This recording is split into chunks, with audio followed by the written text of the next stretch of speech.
안녕하십니까. 국립암센터 서상수입니다. 코로나 재확산 조짐 및 장기화 추세로 인하여 부득이하게 온라인으로 발표를 맡게 되었습니다. 오늘 제가 말씀드릴 제목은 베지날 마이크로바이오타입니다. 먼저 용어 정리를 하겠습니다.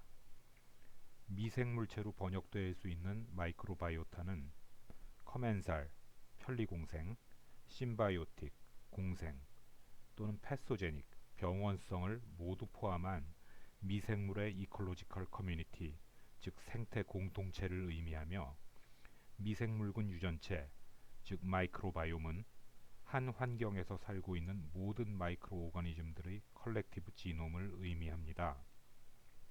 이중 편리공생, 즉 커멘살리즘은 두 유기체 간의 관계가 한쪽만 이득을 얻으나 서로 해를 끼치지 않는 관계를 말하고, 공생, 즉 심바이오시스는 상호 이득이거나 기생관계 혹은 경쟁 기량적 관계에 무관하게 함께 사는 것 자체를 의미합니다.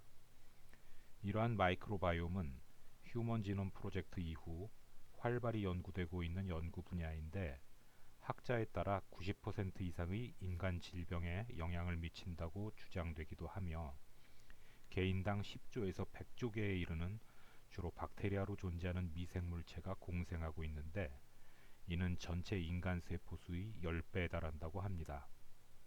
또한 마이크로바이옴에 속하는 진의 개수는 약 2만 2천 개의 휴먼 진보다 100배까지 많이 존재하며, 인간으로서 개인 간의 유전적 동일성은 99.9%이지만 개인 간 마이크로바이옴의 동일성은 80 내지 90%에 불과하여 우리와 공생하는 미생물체는 인간의 다양성에 큰 역할을 담당할 것으로 생각할 수 있겠습니다.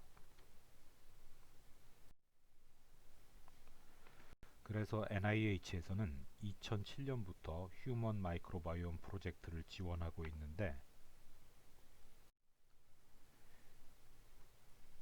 2014년까지의 1단계에서는 주로 마이크로바이올 지놈 시퀀스의 레퍼런스 셋을 확립하고 프라이머리 캐릭터라이제이션 및 인간 질병과의 관계를 모색하는 데 역점을 두었던 반면에, 2단계부터는 통합적, 즉 인터그레이티브 휴먼 마이크로바이옴 프로젝트라고 해서 완전한 캐릭터라이제이션과 더불어 여러 오믹스 기술의 융합을 통하여 인간과 마이크로바이옴 간의 생물학적 기능 및 상호작용에 대한 통시적 데이터셋을 확립하는 데 역점을 두고 있습니다.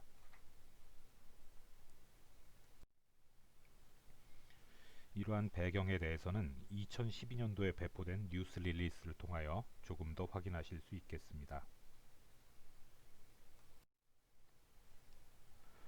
사람은 결국 이러한 마이크로바이오타와 더불어 살 수밖에 없는데, 이 마이크로바이오타는 평생 같은 조성을 유지하는 것은 아니며 호스트 외부의 환경, 호스트의 라이프스타일, 지노타입, 피지올로지, 면역체계, 질병 및 치료 방법 등 여러 요인들로 인하여 다이나믹 체인지를 겪게 되며, 이에 따라 각종 증상이 발현될 수 있습니다. 그중 오늘의 주제인 베지날 마이크로바이오타에 대하여 조금 더 알아보도록 하겠습니다. 질내 미생물의 존재는 이미 1892년에 독일의 부인과 의사인 엘버트 뇌델라인에 의하여 발견되었는데, 베지널 플로라로 정의되면서 이는 여성의 건강에 밀접히 관련되어 있다고 여겨지게 되었습니다. 그중 락토바실러스는 건강한 여성의 질에 존재하는 프라이머리 콜로나이징 박테리아로 락티게이시드, 하이드로젠 퍼록사이드, 박테리오신 등 다른 패소제닉 마이크로 오가니즘의 성장을 저해하는 여러 인자들의 존재로 인하여 베지널 에코시스템의 게이트키퍼 역할을 한다고 알려졌습니다. 앞으로 나올 내용은 그리 중요하지 않으나 각종 질 상재균들의 이름에 친숙해지시길 기대하여 내용을 추가하였습니다. 하이드로젠 퍼록사이드는 간접적으로 휴먼 마이엘로 퍼록시다이즈와 반응하거나 직접 작용하여 미생물의 생장을 저해한다고 알려졌는데, 락토바실러스에서 생산되어 트리코모나스 베지날리스, 가데넬라 베지닐리스, 이컬라이 등 여러가지 병원성 미생물을 불활성화하고 건강한 여성에서 동정되는 락토바실러스 젠슨아이 및 락토바실러스 바지날리스 등에서는 다량의 생산이 확인되었으나 박테리알 베지노시스 등 베지날 마이크로플로라의 변화가 생긴 경우에 동정되는 락토바실러스 인너스 등의 균들에서는 생성이 저하된다고 알려졌습니다.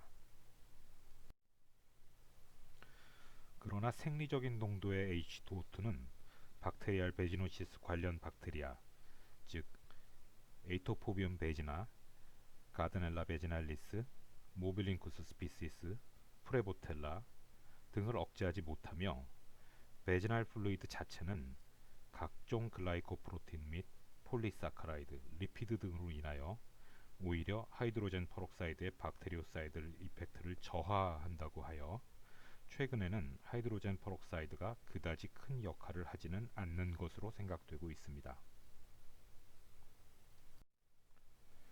그러면 락토바실러스의 질내 상재균으로서의 작용을 조금 더 알아보도록 하겠습니다.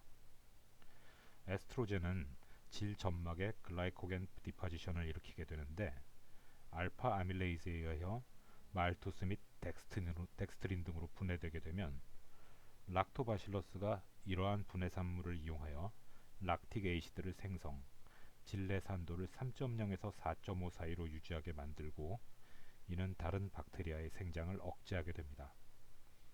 또한 질 상피 표면에 바인딩하여 다른 미생물과 경쟁하고 박테리오신을 분비하여 다른 박테리아를 킬링하는 작용을 하기도 합니다.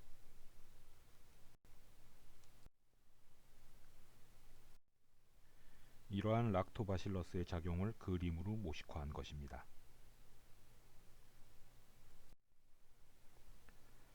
베지날 마이크로바이오타는 호스트의 성장과 더불어 다이나믹 체인지를 겪게 되는데 출생 시부터 이미 베지날 마이크로바이오타는 확립되기 시작하며 출생 직후에는 마터널 에스트로겐의 레지듀얼 이펙트로 인하여 신생아의 질 상피는 두터워지며 글라이코겐을 디파지션하게 됩니다. 이후 시간이 지나면 에스트로겐의 농도 저하와 더불어 질 상피의 층형 구조가 얇아지게 되며 글라이코겐 컨텐트의 감소로 인하여 락토바실러스의 감소 및 이에 따른 질 내 pH의 상승이 유발되게 됩니다. 이후 사춘기와 더불어 다시 에스트로겐의 작용으로 다시 락토바실러스 도미네이팅 인바이런먼트가 확립되며 이는 폐경 전까지 유지되다가 다시 저농도 에스트로겐으로 인한 베지날 인바이런먼트의 변화를 겪게 됩니다. 그러나 모든 개체에서 베지날 마이크로바이오타 프로파일이 동일하게 나타나는 것은 아니며 연구에 따르면 적어도 5가지 이상의 유형으로 구분될 수 있음이 알려졌고 이를 커뮤니티 스테이트 타입 CST로 정의하게 되었습니다.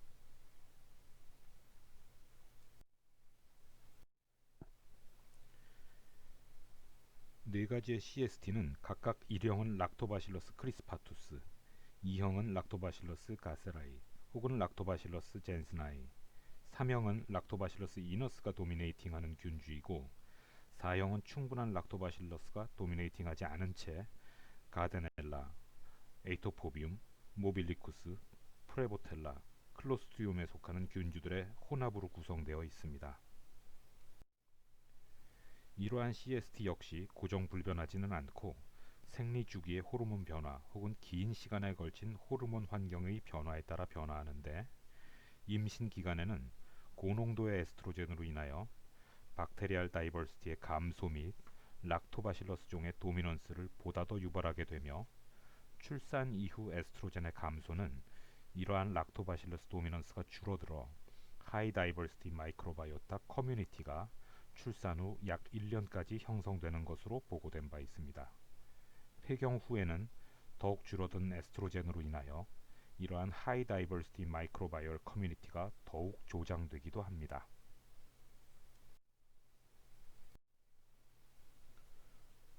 마이크로바이얼 컴포지션이 하이 다이버시티 마이크로바이얼 커뮤니티로 이행되면 종종 비뇨생식기 감염 및 박테리알 베지노시스와 같은 질병 위험도가 증가하는 것으로 생각되며 또한 STD 위험성의 증가, 더 나아가 HPV 인펙션 및 CIN의 발생과 서비컬 캔서로의 이행에도 역할을 담당할 것으로 생각되고 있습니다. 산과적인 영역에서는 유산 및 조산이 이러한 비정상적 베지널 마이크로바이얼 컴포지션과 관련되어질 것으로 꾸준히 연구되고 있습니다. 따라서 락토바실로스 종이 베지널 마이크로바이옴에서 도미네이티브 롤을 수행하는 것이 종종 질 건강의 주요 지표로 생각되어지곤 했으나 최근 연구에 의하면 항상 그런 것은 아니라고 알려지고 있습니다. 락토바실로스 종이 고갈된 하이 다이버시티 컴포지션은 생신 연령대의 흑인 혹은 히스패닉 인구의 40%, 백인 및 아시아 인종의 경우 10 내지 20%에서까지 발견되고 있으며 이러한 질내 환경은 무증상 혹은 건강 상태에서도 흔히 관찰되는 조성이라는 것이 알려졌습니다. 또한 단순히 마이크롭스의 종 자체보다는 마이크롭스의 액티비티가 더욱 그 역할에 중요할 것으로 생각됩니다. 즉 다른 종이지만 같은 작용 및 기능을 한다면 현재 공생 시스템 내에서 큰 차이는 없을 수도 있을 것입니다.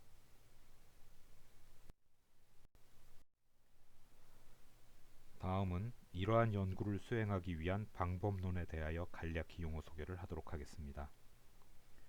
베지널 마이크로바이오타를 연구하기 위하여 과거부터 현재까지 이용되고 있는 방법은 우선 기존의 배양 및 현미경을 통한 연구 방법입니다. 이는 각 미생물의 동정 및 진단 등 임상 영역에서도 여전히 매우 중요한 역할을 담당하고 있으나 모든 종류의 미생물을 모두 배양할 수 있는 것은 아니기 때문에 여전히 훨씬 더 많은 마이크로바이오타가 어떤 역할을 하며 어떤 상호작용이 일어나는지 완벽하게 파악할 수는 없다는 큰 단점이 존재합니다. 따라서 배양과는 독립적인 다른 분자생물학적 접근이 점점 더 중요성을 가지게 되었습니다.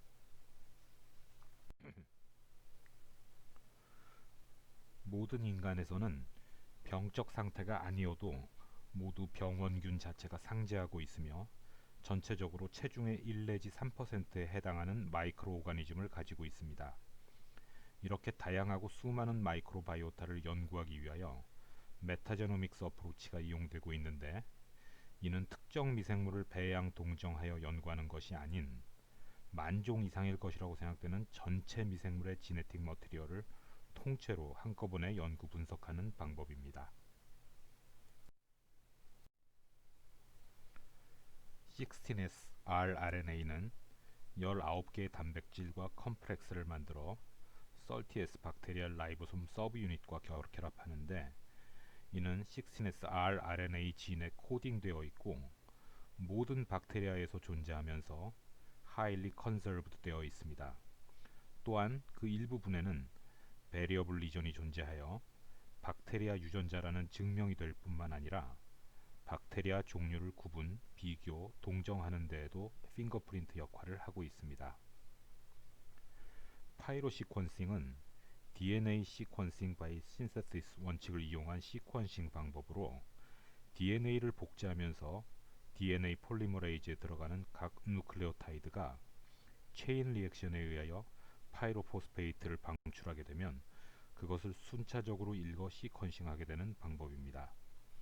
즉 베이스 페어 하나가 만들어질 때마다 어떤 누클레오타이드가 들어갔는지를 순차적으로 분석하게 됩니다.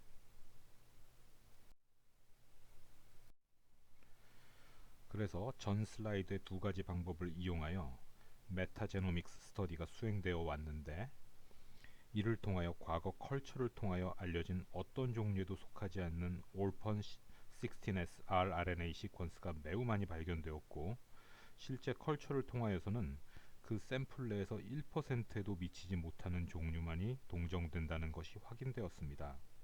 따라서 거의 대부분의 마이크로바이오타는 배양되지 않는다는 사실도 확인되었습니다. 따라서 주어진 환경 속에서 미생물 및 인간의 상호작용을 확인하기 위하여서는 메타제노믹 어프로치가 반드시 필요하게 되었습니다. 또한 마이크로바이오타 동정뿐만이 아닌 대사물체의 상호작용을 알아보기 위하여 현재 개발된 여러가지 오믹스 테크놀로지가 결합되어서 지금은 마이크로바이오타의 지놈 분석, 대사체 분석 등 인터그레이티드 스터디가 진행되고 있는 상황입니다. 다음은 앞서 설명드린 여러 가지 방법을 통하여 그동안 저희 기관에서 연구된 몇 가지 결과를 소개해 드리도록 하겠습니다.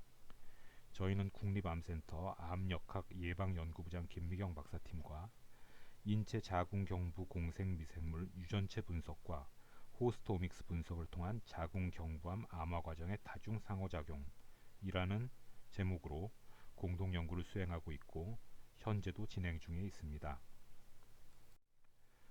자궁경부 공생미생물 유전체 분석 16S 파이로 시퀀싱을 이용 자궁경부 암화 과정에서 공생미생물의 인과적 관련성을 분석하고자 하였고, 나아가 메타오믹스를 기반으로 생물 정보학적 기법을 통한 공생미생물의 역할을 규명하고자 하였습니다. 이는 그 전차에 시행되었던 역학적 데이터와 더불어 현재도 여전히 진행 중에 있습니다.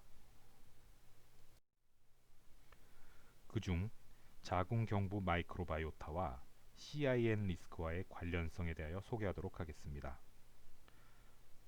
70명의 CIN 환자와 50명의 컨트롤을 비교한 연구로 16S rRNA 파이로 시퀀싱을 이용하였습니다.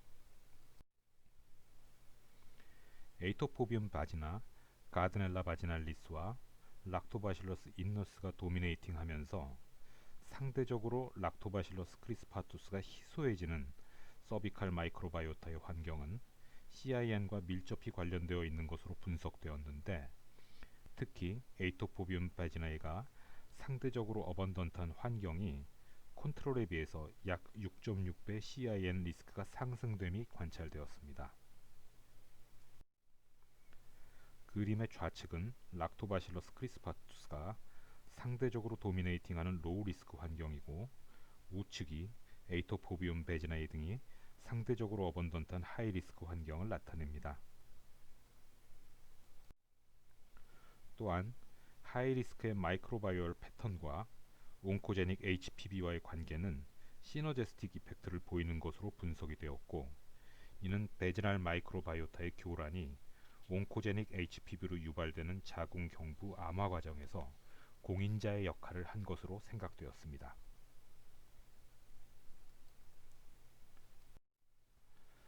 다음은 다이어트, 서비칼 마이크로바이옴 및 CIN 리스크와의 관련성에 관한 연구입니다. 저희 연구에 따르면 베지터블 및 피쉬의 섭취가 높은 프루던트 다이어트 패턴군과 빵 및 유제품, 팻 인테이크가 상대적으로 높은 세미 웨스턴 다이어트 패턴군으로 나누고, 서비칼 마이크로바이오타는 각각 락토바실러스 크리스파투스, 락토바실러스 인널스, 에이토포비움 베지나이 및 프레보텔라 비비아 도미넌트 타입으로 나누어 분석하였는데, 세미 웨스턴 다이어트 패턴 그룹 및 에이토포비움 베지나 도미넌트 환경에서 CIN 리스크가 상승하는 것이 관찰되었고, 이는 서로 시너지스틱 이펙트를 보이는 것으로 확인되었습니다.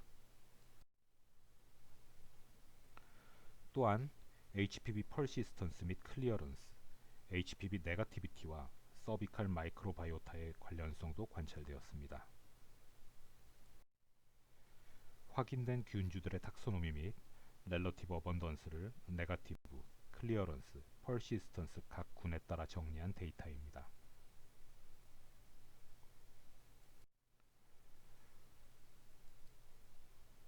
(41명을) 대상을 6개월 간격으로 팔로우한 데이터에서 HPV 네거티브 10명, HPV 클리어런스 15명, HPV 퍼시스턴스 16명을 분석하였을 때 락토바실러스 크리스파투스가 HPV 네거티브 그룹에서 도미넌트하였고, HPV 클리어런스 그룹에서는 유박테리움, 가드넬라, 유레아 플라즈마 등의 균주가 밀접히 관련되어 있는 반면, HPV 퍼시스턴트 그룹에서는 락토바실러스 존슨아이과의 관련성이 큰 것으로 관찰되었습니다.